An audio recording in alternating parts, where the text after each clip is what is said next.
very interesting to talk to you about the transitional care for diabetes, because here the internists and also the pediatricians, we are all sitting together and then agreeing on how to control diabetes in this critical age period. Who sees diabetes in adolescence? So all of us, okay. So that's very interesting. Then I will speak about what are the challenges of management of diabetes in this age period, whether for the diabetics, for the physicians, we the pediatricians or you the internist, and for healthcare providers who are responsible for the policy making. And then if we want to establish transitional clinics for diabetes, how to do that? So that transition period, it's a gap between childhood and adulthood. So we're now speaking about how to bridge this gap between the pediatric and the adult medicine for patients with diabetes.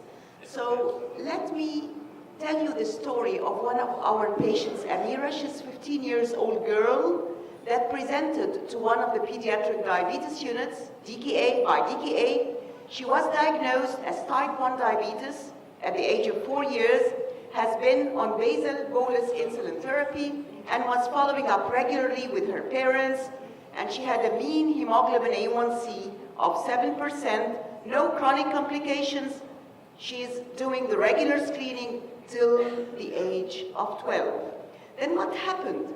At the age of 12, she began to refuse to come to the clinic and be encountered with the young children. Besides, she began to refuse any form of parental supervision. The parents used to come alone to the clinic so that they would take our advice, and then she was told that because she's 12 years old, she has to be referred to an adult diabetes center according to the administrative hospital regulations. Her parents mentioned that the adult center shifted the regimen to mixed insulin twice per day, as this is the protocol with the adult diabetics needing insulin, and because the insulin was provided by the insurance and it is cheap. The parents said that Amira started to stop doing the self-blood glucose monitoring because she found the adult diabetics not doing it. On revising the data and the labs, she was found to have uncontrolled diabetes for the past 3 years. Hemoglobin A1C started to rise and it began to be around 10%, and her insulin dose increased to more than 2 units per kg per day. And screening in the previous 2 years revealed persistent microalbuminuria and dyslipidemia. Background retinopathy, carotid intima media thickness increased. She has lately been non-compliant as regards the insulin therapy and the dietary regimen. She became stubborn, aggressive, suffered psychological depression, refusing all forms of parental supervision. Coming from a rural area, she was going to be forced to marry within 4 months, and that made her very upset. The parents discovered that in her room there is a box of tranquilizer tablets. She started skipping the insulin injection several times and had recurrent hypoglycemic episodes and fell down in the street on her way back from school, and her mates brought her home. The parents mentioned that Amira felt lost in the adult care system, and the parents could not follow what's going on because they were not allowed to be involved as they used to be in the pediatric diabetes units. The parents preferred this time to get Amira in DKA to the original pediatric diabetes center because it was the original place, knowing her medical history. So Amira is the typical child in the transition period. Many bumps on the road. So, the age of adolescence, there are a lot of changes, not only physical and biological, also mental, psychological, social, and cultural. And these are the day-to-day challenges for our diabetic children. They have to take multiple daily insulin injections, frequent pricking by blood glucose monitoring, dietary restrictions, They are enforced to do lifestyle modifications, and they are afraid of the acute and the chronic complications. Besides, there are extra challenges in the transition period because this patient is not a child anymore and not yet an adult, something in between. We did a survey in Cairo University interviewing diabetics over the age of 12 years and their parents. We studied about the files, and we found that 40% are over 12 years, but they started to have loss of follow-up. In this age group, they don't come anymore. The parents, maybe they are coming alone to take their advice. There is non-compliance of the children in 60%. There is refusal of parental supervision in 80%. They hate to be encountered and examined with the young kids in 60% of the cases, and sometimes in 40% of the cases, even the parents lose motivation and they do not come anymore. The hemoglobin A1C mean is about 11% in this age group, and the prevalence of recurrent DKA is about 25%, and the complicated cases of DKA are about 70%. But of course, there are administrative problems for admission.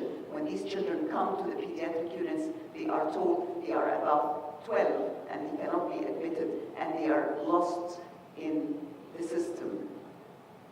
The prevalence of recurrent hypoglycemia is about 30%, and these also on the slide, the prevalence of different chronic complications. You see between 30 up to 60% of the chronic complications because of the bad compliance in this age group. So these patients actually prefer the pediatric care, yes, because they are accustomed to the pediatric care, but they do not like to be encountered with children. They prefer to be encountered away from their parents.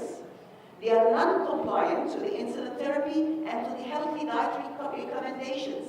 And there is an administrative difficulty to offer funds, charity, financial support, medications, or to write formal reports because they are in between. They are not related to the pediatrics, and also they are not related to the adults. So they are actually lost in the system. Of course, the incidence of type 1 diabetes is 8 per 100,000 and is rising. And also we have rising incidence of type 2 diabetes. There is a pandemic of type 2 diabetes, and you see here Egypt has a high prevalence of obesity and high risk of type 2 diabetes. And this is a global survey that has been done in adolescents in Egypt between 2006 and 2011. And you see here that overweight and obesity in our community is about 30%. It's just the same like all over the world. 1 in every 3 adolescents that you encounter is either overweight or obese. And these are the risk factors also in Egyptian studies of hypertension, prediabetes, dyslipidemia, and all the components of the metabolic syndrome. So we have a real risk even for type 2 diabetes in our population. And in a study done in 2011 found that the incidence or the prevalence of prediabetes in adolescent Egyptians are about 16%, while the incidence and prevalence of diabetes is about 0.7%. Moreover, the incidence of type 1 diabetes is increasing all over the world. So we are handing more pediatric population to you, the adults, diabetologists. So we have to get prepared about the challenges in this age period. First, there are differences between the pediatric and adult care that have to be cared about. There is a poorer glycemic control in this age group. There is accelerated development of chronic complications in this age. There is higher incidence of acute complications, of psychosocial disturbances. In our community, especially in the rural areas, they get married so early, so women have reproductive health issues. Also, there is substance use and abuse, although there is a taboo about talking about it, the smoking and also the drugs in the community. And of course, there is loss of the follow-up care. So concerning when the patients come to us in the pediatric care, they come with the family. It's a family managed care. But when the adult diabetic comes to you as internist, it's a self-care. He's an independent person. But in adolescence, It's a shared care. It is supervised by the family, but these children feel that they are independent. You see, this is our diabetes education team in Dempo, Cairo University, and you see how the parents are sitting with their children, taking the education about everything concerning the diabetes. Adolescents refuse to sit with their parents and they want to be managed separately. So there is a need to have transition clinics because adolescents should be central in communication with discussions focused on him or her. They should be offered time alone with the clinician. They should have confidentiality and privacy.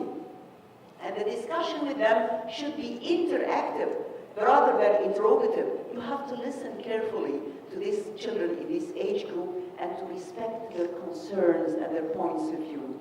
And also there is a big difference concerning the healthcare providers. In pediatrics, the majority of pediatric patients are seen by endocrinologists, but in adult care, it is mostly seen by primary care providers. So there should be a more gradual transition, and it is preferable for these children. So what are the cutoff limits? If you want to do like transition clinics, what is the cutoff limit of the age to start this transfer of care? Actually, the ISPAD guidelines 2018 says there is no universal cutoff limit. It says that recognize that young people have differing views on the appropriate age of transfer of the care to the young adult service. So there should be a plan, coordinated transition to the adult care. The pediatricians sit with the internist to provide for every individual in the most appropriate time for him or her. If we see Europe, we find that transition occurs at 18 years to 22 years. In Canada, it's around 18 years. In Egypt, as I told you, there is some isolation. The pediatrics till 12 and the adults from 18. So there is a gap in between that is not managed properly. But what about the recent guidelines? The recent guidelines says that the transition should start at the age of 12 to allow sufficient time to adequately prepare the patients, the families, the medical providers before they are already 18 and they are transferred to the adult care. So the transition clinics have to be done conjointly, pediatricians with internists. This age group has poor glycemic control because of the endocrine changes that occurs during this age period because of the increased insulin resistance, the erratic meal and exercise patterns, the poor adherence to the treatment regimens, the prevalence of eating disorders, the hazardous and the risk-taking behaviors, and the increase in the weight gain, especially in females. And it's already known the relation of diabetes with the insulin resistance, and all the studies have documented increased incidence of fatty liver among obese children with insulin resistance. 32% of youth with type 1 diabetes have hemoglobin A1C above the targets. They are non-compliant and they do not meet the targets. And a great proportion of those who are in poor glycemic control are already teenagers. 1 in every 4 patients aged more than 12 years have hemoglobin A1C more than 9.5. And this is a Cochrane systematic review which I have done in the Cochrane, documenting the value of adding metformin to insulin therapy to overcome the insulin resistance in this age group. Third, there is accelerated development of chronic complications in this age group, increased prevalence of the cardiovascular risk factors, microalbuminuria, neuropathy. So there has to be focus on the screening for the micro and the macrovascular complications in this age period. There is also a high incidence of acute complications with DKA, and in countries who have implemented the transition care programs have found a tremendous decline, as you see on the right from the left, of the incidence of diabetic ketoacidosis, and also in the mean length of the stay in the hospital markedly improves if they apply the transitional care for the diabetics. There is also a problem in this age group. There is early loss of the glucagon response, and there is high incidence of hypoglycemia. Oh, so the time out. 2 more minutes? So actually, it's very important that we work together, pediatricians and internists, to establish transition care. But this has to be supported by the system, by the authorities, by the health systems, because IT. it needs a collaborative care between both groups. There has to be like good registration. There has to be preparation and planning of the teams to work together, okay? So this is the incidence of hypoglycemia that I said, and there is a high incidence of the psychosocial problems, anxiety disorders, depression, the reproductive health issues, as I told you, has to be, so there has to be a multidisciplinary approach. There has to be awareness about the substance abuse and the use and the smoking, because it's very prevalent in our community now, to decrease the incidence of the loss of the follow-up care and to do the education and the nutritional management to appropriately manage the weight in this age period, because eating well while eating right is half of the fight. It's also important to do health awareness for the healthy lifestyle for these babies. So how would a transition plan look like? As I said, is it pediatrics and adults all alone, or is it that they stay with the pediatric system? No, the ideal is that there should be a transition clinic in between pediatric and adult care. But how to do that? We have to work together to establish clinical policies.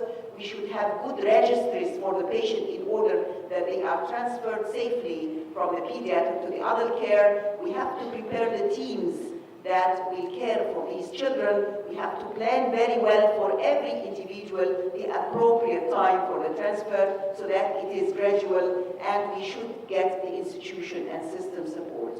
So the take-home message, we should put the light on the 8 areas of challenges in the transition period. We should work on them, and we should form multidisciplinary diabetic teams composed of the diabetologist, the pediatrician, the internist, the family medicine, the nutritionist, the dietitian, the psychologist, and other healthcare professionals. We have also to train our paramedical personnel to do the role of the diabetes educator. So let's work together for effective transition care, because optimal health care is achieved when every person at every age receives health care that is medically and developmentally appropriate. Thank you very much, and greetings from our unit in Cairo University.